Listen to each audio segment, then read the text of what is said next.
Ladies and gentlemen, Sean Faircloth.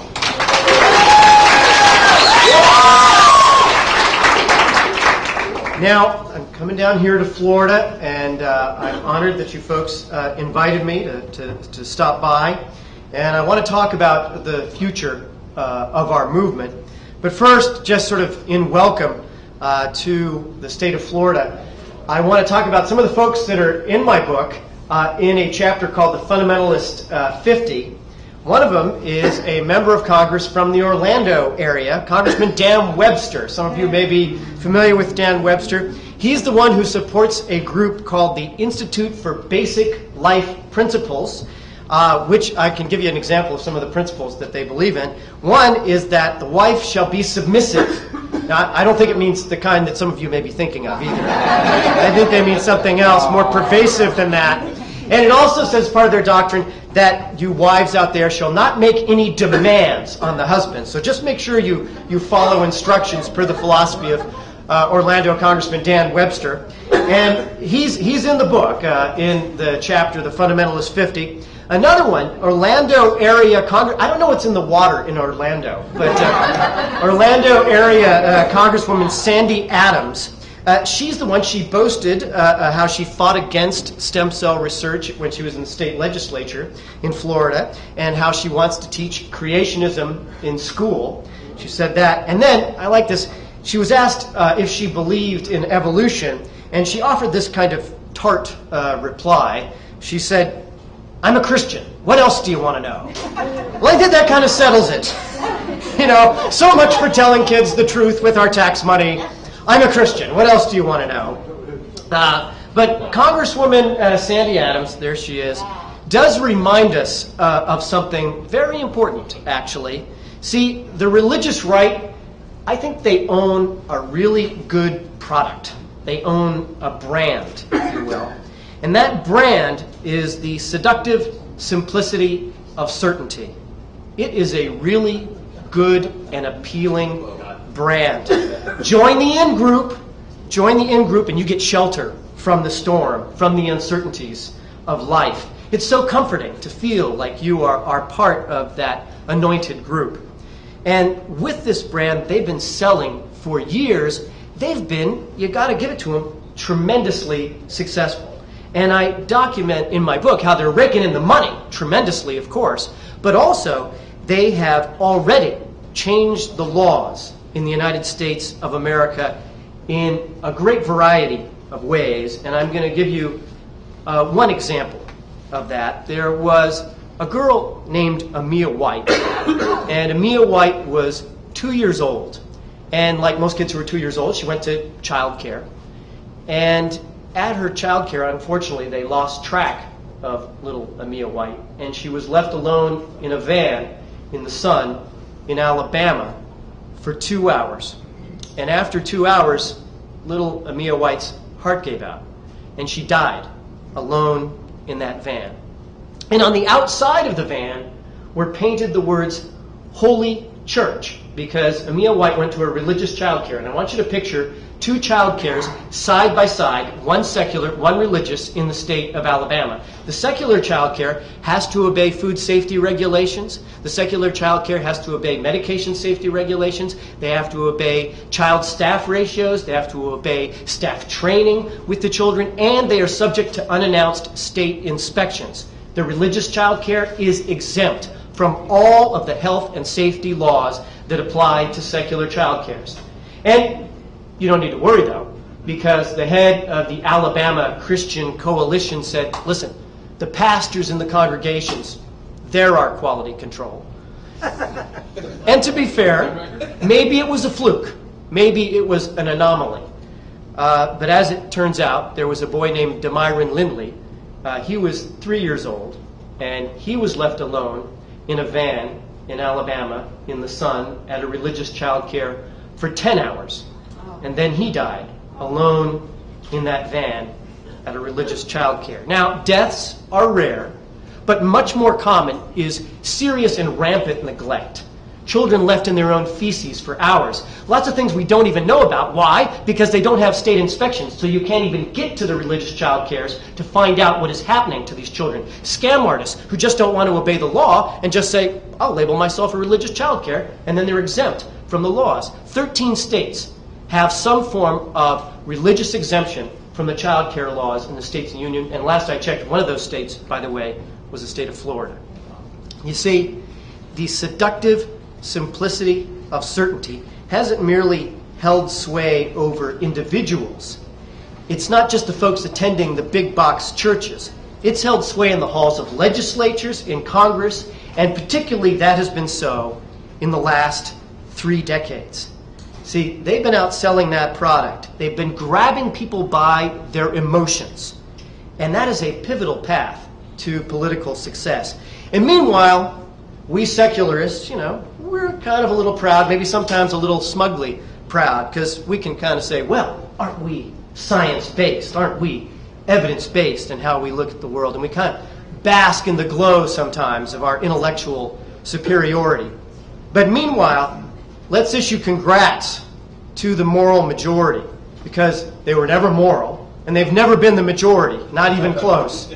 But they're the ones, they are the ones who have veto power over one of 2 major political parties in the most powerful country on earth. It's never before happened in history of this country, what is happening now. It is a time of maximum danger if you care about the separation of church and state, which leads to this question. If we're so smart in the secular movement, are we smart enough to try new tactics? Are we smart enough to rethink our strategy? Are we smart enough to really get in the game of saving the American Republic? It matters. It matters worldwide. Whether you live in Switzerland or Swaziland, creeping American theocracy in foreign policy and foreign aid is a danger to the entire world. But among us, our fellow secularists, it just so happens that I have a modest plan to take over the United States, and I'm hoping you'll help me out with it. There's Jimmy Stewart there, because as Lou Appignani, what he was talking about, and people of his generation, they were patriots, and this plan is a patriotic plan. It is a patriotic mission to protect our country.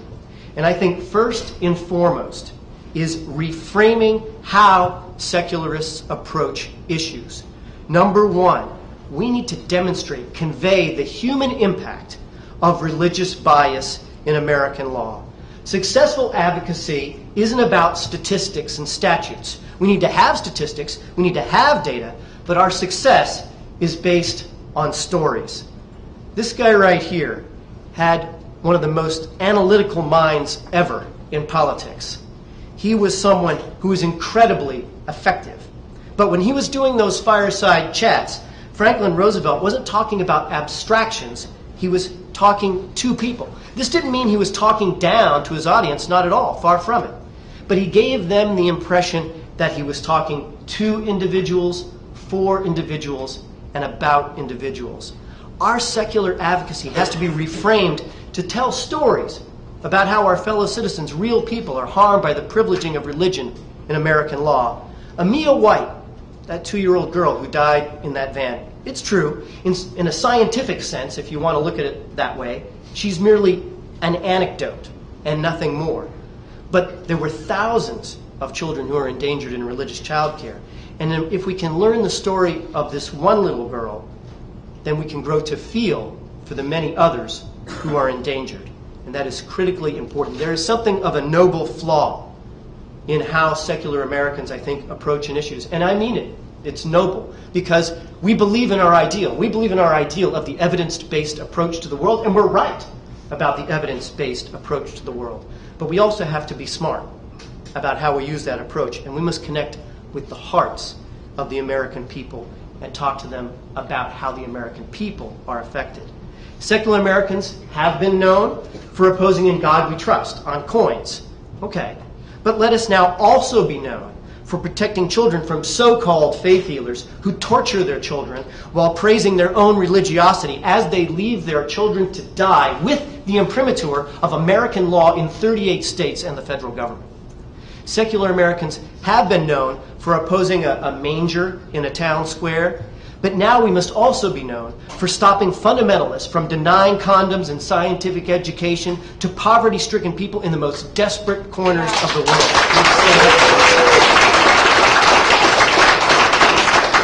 Secular Americans, we have been known for opposing the National Day of Prayer.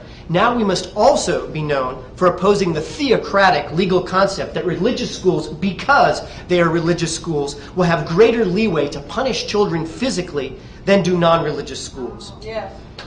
Sick. Read about Dobson if you don't know how pervasive this is and the kind of things that Dobson talks about. Secular Americans have been known for opposing under God in the pledge. Now we must be known for opposing the big con job pulled by mega ministers who live in palaces, homes subsidized by special tax loopholes that only they get and that you pay for. Secular Americans have been known for opposing a cross on public land on a hill in California. Now we must also be known for opposing textbooks that tell lies to our children with our tax money. Yes. We have to stand up for this. You know, humanist and atheist activists have been known for banging the drum of symbolism for decades, and we make a valid point. But we simply don't have enough to show for it in the real world of American politics today. We have to reframe our case. Secular Americans, we are a sleeping giant, a huge demographic that is yet to truly organize itself, much less galvanize the general population, a lot of which is sympathetic with our cause. Seculars have kind of ignored people suffering under religious privilege in law while shaking our fist at some slapped-together Home Depot manger with a plastic baby Jesus at Christmas time. Now, these symbols are meaningful. I don't mean to underplay them. And they do violate Madison's Constitution, no question about it. But if we secular Americans are going to reach out to the broader population, we need to reach that human story and tell that human harm. That's how we can change the perceptions of our fellow citizens. Tell a neighbor about In God We Trust on money. Tell them about it. Then tell them about Amia White dying in that van. Which story is going to reach people's hearts? Which story is going to make your neighbors see how our cause speaks for justice in a way that they had not yet perceived? But I'm the first to say that someone like Amia White alone isn't enough. There are about 13 states that have some form of exemption regarding religious child cares, and that affects thousands and thousands of children, and it's very important. But alone, that's not enough to make our larger point, which leads me to point 2. That is, we need to convey the pervasiveness of this harm. This is something that we need to know across the way, and not something that's out in the future. It's not just when Michelle Bachmann gets elected president. I think people sometimes perceive that it's something that might happen. Right, that's the scary thing in the future.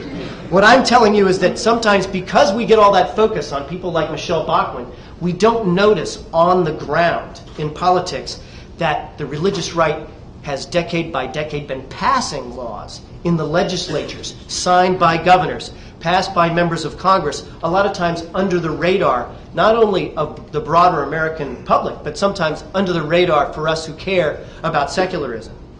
So when today I spoke about Amia White, my book tells a score of stories, all connected to real people already harmed by religious bias in American law and policy. Policy that goes on to, in fact, harm thousands upon thousands of people. I'm just going to give you a short list of some of the topics that involve religious bias in law. And then I want you to think not only about how it affects you, but also think about your neighbors. Think about your friends. Think about family members and how they might be affected by these issues, even if they are not yet convinced by our cause. So, bias in government-funded sobriety treatment. Bias, as we heard about in the United States military. Bias in children's law, faith healing, child care, vaccines, corporal punishment, access to reproductive health, sex education for our youth replaced by religious propaganda with our tax money, stem cell research thwarted, faith-based initiatives that discriminate with our tax money, voucher funding for schools that discriminate with our tax money, marriage discrimination, government funds that discriminate with giving the Boy Scouts money so they can discriminate against people who are atheists, like Brad Pitt, because he's so evil, Or gay people like George Takei, they get to discriminate with our tax money. Religious bias imposed on land use planning and environmental law? Yes. Religious bias in public schools and textbooks. Student loans that funnel tax money to creationist colleges. Religious bias impeding end-of-life autonomy. Loopholes to permit sexism violating Title IX in religious schools. Think of each of these issues connected to stories about real people harmed. Stories you can tell your neighbors, your friends, people at work. I tried to make my book a kind of a toolkit to convey the pervasiveness of the human impact of religious bias in American policy. And when I'm talking about this, I'm talking about our fellow citizens, talking to our friends and neighbors. And I say this because, in my experience, I spearheaded over 30 laws when I was in politics. And I had a rule. I actually tried to only push for legislation that I considered substantive and evidence-based. Sounds simple, but a lot of times that is not usually followed in politics. But I wanted to know every detail of the legislation I was involved with so I could understand it and also understand the process. And after serving that time, serving a couple years as a lobbyist for my state bar association, serving as a secular lobbyist for you in Washington, D.C., those 2 decades of experience have taught me something, and it's a tough lesson. A professional lobbyist can do a wonderful job advocating for us, advocating for secular values. We can offer great logical reasoning, and it won't matter. It won't matter by itself. Politicians are influenced by 2 things: numbers of people and numbers of dollars. And secularists have not brought either of those to the table yet in significant numbers. We need to do that to affect the policy process in this country. Which leads me to number 3. We must build a policy-focused social movement that means creating a secular coalition in every single state of this union. And I'm talking about a movement that is social. And by that I don't mean, picking up dates at the Skeptics in the pub. Not there's anything wrong with that. But I'm talking about something different here. I'm talking about the skeptics groups and the Society for Humanistic Judaism and all the groups in between getting together under an umbrella of a statewide organization that doesn't replace any of the organizations but focuses on public policy, advocating to your state legislatures, advocating to your federal elected officials. You need people, a lot of people, thousands of people, standing in support of a professional lobbyist if you're going to make that lobbying really effective at all. In 2010, I proposed a state secular coalition concept, and I was honored to kick off the Secular Coalition for Arizona a year ago, and I thank Matt Schoenley and Sarah Blaine and many others in Arizona who led that at the local level. I had the same honor in Alabama, and thank Charles Miller and many others in Alabama who led that project. But we didn't purposely plan to go alphabetically. It was, I don't know. Although, I got to say, I do want to see a secular coalition in Sarah Palin's Alaska. That's for sure. I used to live in Alaska, and you know why? Because it's not Sarah Palin's Alaska. It's our Alaska. Our sense of liberation, our sense of independence is really the majority view. And if you don't believe me, you haven't been to Eastern Kentucky University. Because let me tell you, I was honored that Richard Dawkins asked me to come with him on his last tour and talk about my book. And I'll tell you, at Eastern Kentucky University, frankly, I'd never heard of the place before. And this is rural Kentucky. 2,300 people showed up to meet Richard Dawkins at that university. Now, remember, we're not talking about Seattle or Santa Barbara, where I'll be speaking with Richard Dawkins next spring. We're talking about Bible Belt, Kentucky, 2,300 people. Senator McConnell of Kentucky could not draw 2,300 people to Eastern Kentucky. No. And the thing was, these people were really excited to meet Richard Dawkins. But they were almost equally excited to meet each other. All these individuals, secular groups, here's a skeptics group, a humanist group, an atheist group, all getting to know each other. It was really a fantastic event in the so-called Bible Belt. And what I saw from a political perspective is this is a real movement, and it really is at a tipping point. And Richard Dawkins asked me, the foundation asked me to work with you on political strategy in Washington, D.C., and on grassroots organizing in every single state of the Union. And I will pledge to you, I'll use my 2 decades of experience politically, in elective office, in lobbying, in political organizing, so that we can build that grassroots structure to serve Dave, to serve all the national groups, so that we can really be a force. The way I see it, if Richard Dawkins can do this guy's a revered scientist, he lives in Britain. If he can put in that amount of time, I can put in the effort, and every single one of you can put in the effort to protect our country from its time of maximum danger of theocracy. We have to do it.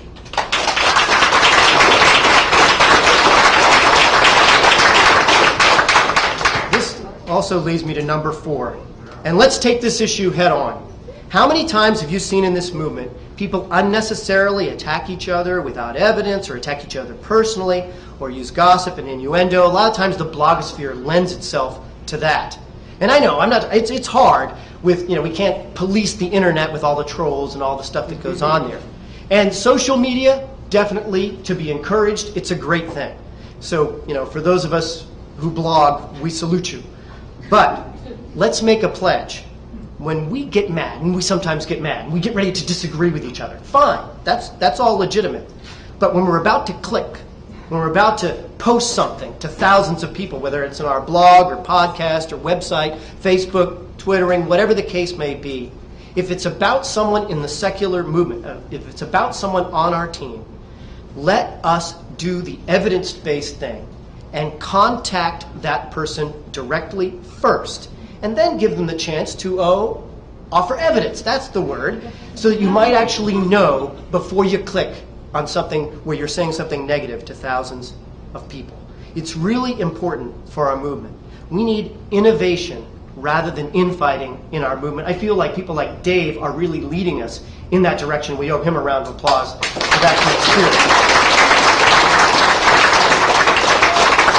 I also think that innovation spirit is embodied by the Richard Dawkins Foundation in general, and also by our executive director, Dr. Elizabeth Cornwell, in particular. It is her consistent approach. The Richard Dawkins Foundation, we don't have membership per se, so it's kind of the nature of the organization. We kind of rise above any kind of intra-party fighting and that sort of thing, and looks to an innovation approach. How are we going to run this like a business that's going to be successful? And so we're going to be unveiling a new website with a new slogan, innovating for a secular world. And this new slogan really embodies, I think, where we're headed. And an example of that innovation is the OUT campaign. The OUT campaign, the red letter A, that idea came from Liz Cornwell. And thanks to her initiative, it has been a huge worldwide success. There is now a Facebook out page for Afghanistan.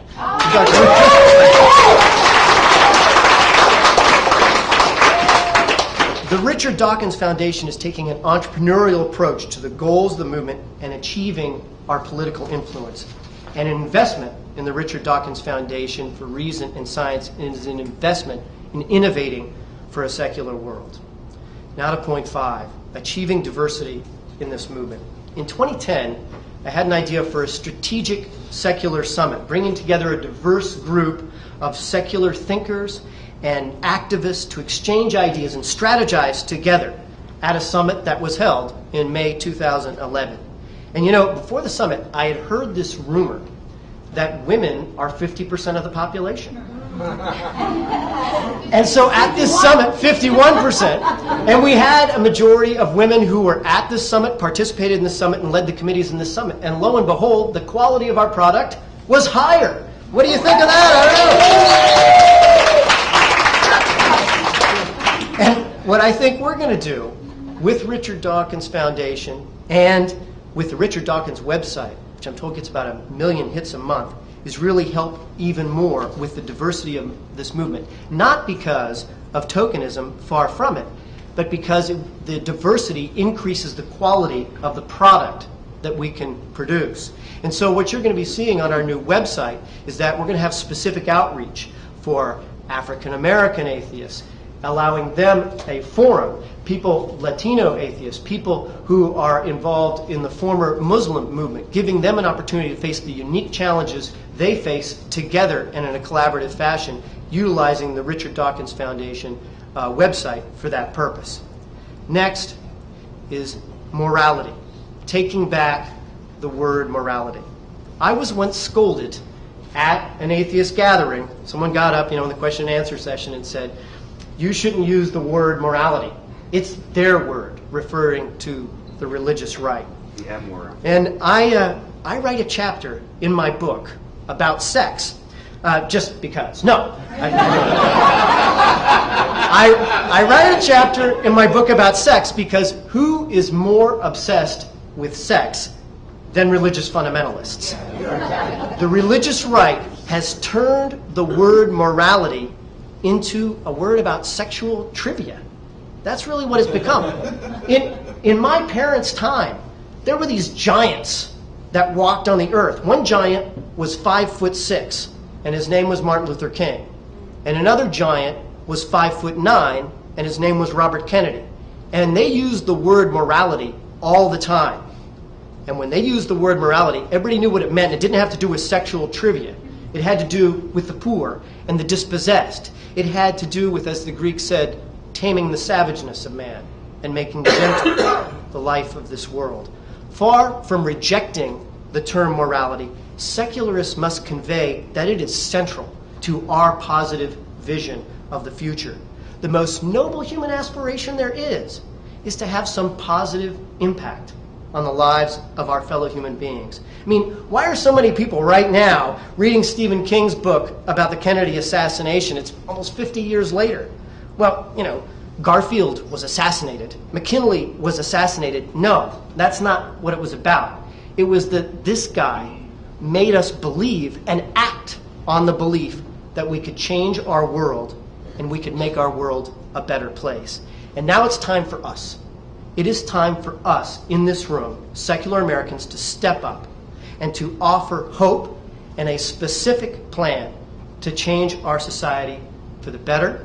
And I offer 10 guiding principles, a 10-point vision of a secular America. Number 1, our military shall serve and include all Americans, religious and non-religious, with no hint of bias and with no hint of fundamentalist extremism coloring our military decisions at home or abroad.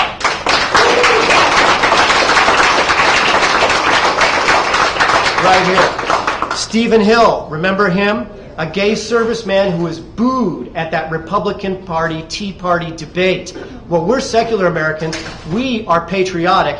Let's have a round of applause, not just for him, but for all the military in this country.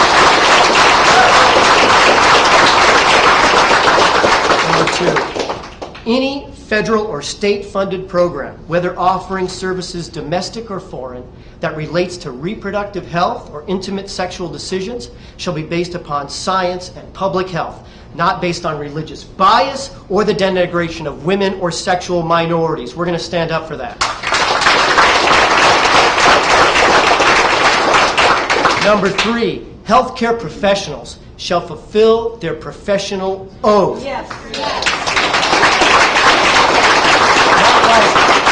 Not like in Arizona, where with the help of Arizona law, a fundamentalist pharmacist turned away a rape victim who had a valid prescription for Plan B. If they don't want to fulfill their professional oath, they can find another job. Yeah.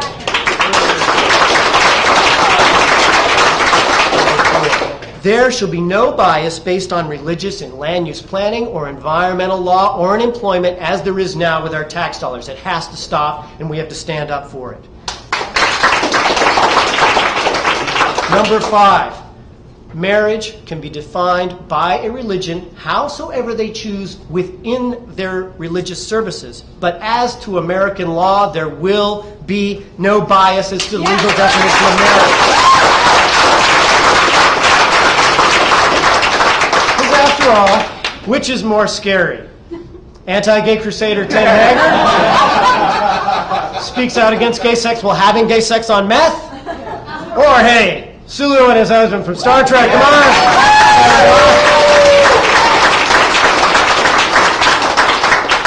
When facing end-of-life decisions, all Americans shall be guaranteed control over our own bodies without being thwarted by religious bias. It's our body and it's our decision. 7, America's youth shall never be subjected to religious bias in education. If there's 1 penny of government money, there's not 1 iota of religious propaganda. We owe it to the young people of this country. We'll stand up. Number 8, the composition of our Congress and legislature shall include secular Americans, and there must be no political bias against secular candidates whatsoever. Because again, reality-based, look at what we got now. Or compared to what we could have. Bill Gates, a non-religious American who does good works. We need representation too. And whatever you call Bill Gates, I don't think you call him extreme. He's us. He's who we are. Or consider this in my chapter, The Fundamentalist 50. What we have now, Michelle Bachmann, or hey, how about this scary atheist, Brad Pitt? He kept coming back. After the hurricane in New Orleans, after so many other people forgot what happened and the plight of the people in New Orleans, Brad Pitt, an atheist, very open, keeps going back time and again himself with a hammer in hand to help people. And the people put up signs to say, let's elect Brad Pitt mayor of New Orleans. And he said, well, I can't. I'm an atheist. Well, we're going to change that because we believe in it.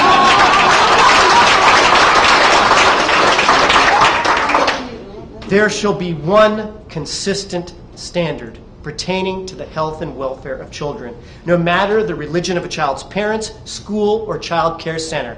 Religious extremists can do whatever they want to their own bodies, but children shall be treated as human beings, not some form of chattel to be sacrificed under religious ceremonies. We'll stand up for these kids every single time.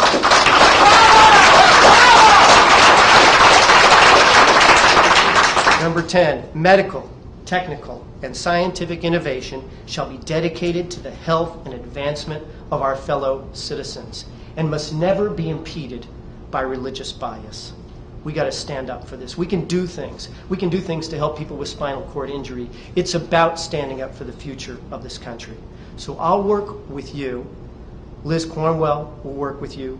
The Richard Dawkins Foundation will work with you to, 1, frame our issues in terms of human impact, document the pervasive variety of ways that religious bias in law harms thousands upon thousands of our fellow citizens. Do the hard work to create a secular coalition in every single state of the Union.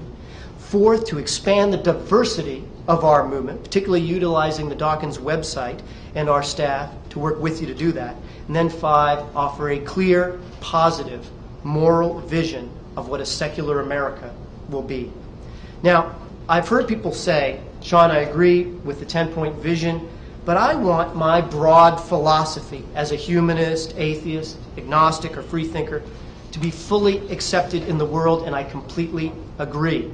But to that I also respond, let us consider how best for our philosophy not only to thrive, but to prevail, to win. I want us to win. See, there's a common thread that runs through all of the examples I've given about religious bias in American law that I've described. 1, real people are hurt. This is not an abstraction. Real people's lives are detrimentally affected to the tune of thousands upon thousands of people. 2nd, they're hurt because of some form of bias in American government or law. 3, the bias is justified by an ancient document. And this kind of reasoning is bizarre, but so pervasive that it's almost like part of the wallpaper even for us, for secular people, because it's so commonplace in our society. But to illustrate, and maybe illustrate to our neighbors how strange this is, I want us to do a little mind experiment. If I were to say to you that I have a 1,000-year-old document in my hand from Bosnia, and this ancient document allows me to take away your human rights, well, if I had this 1,000-year-old document from Bosnia and said I could take away your human rights, they would take me away to what they used to call the funny farm.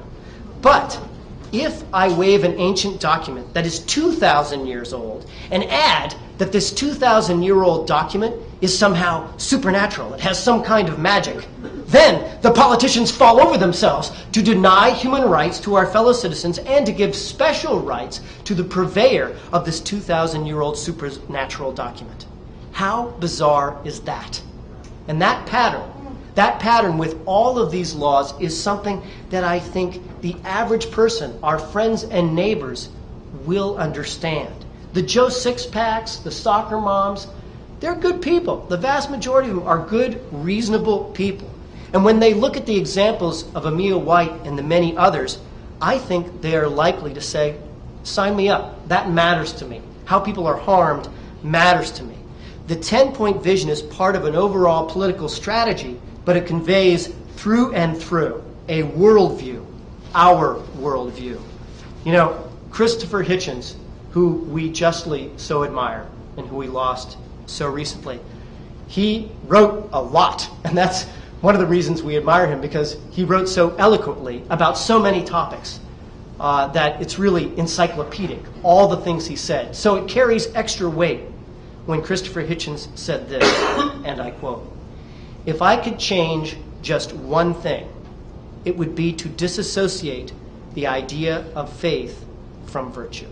Of all the things he said that was the thing he would most want to change.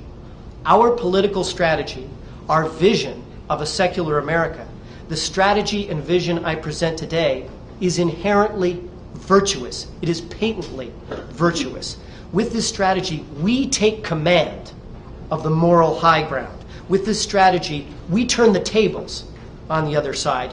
We're not the naysayers. The religious right, they're the ones who are forced to attack our positive and optimistic vision.